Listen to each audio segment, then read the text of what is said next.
Hello everyone, welcome to Web Solution. In today's video, I'm going to show you how to turn off notifications on IMVU.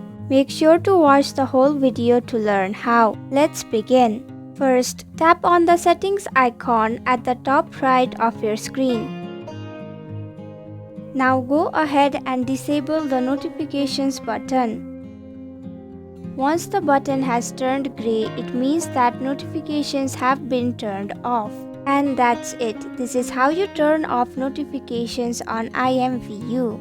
I hope you found this video helpful. If you did, please click the thumbs up button. If you have any questions or thoughts, type them in the comments below. And don't forget to subscribe to our channel for more updates. Click the bell icon too so you'll know when we post a new video. We'll be back with another video soon. Thanks for watching.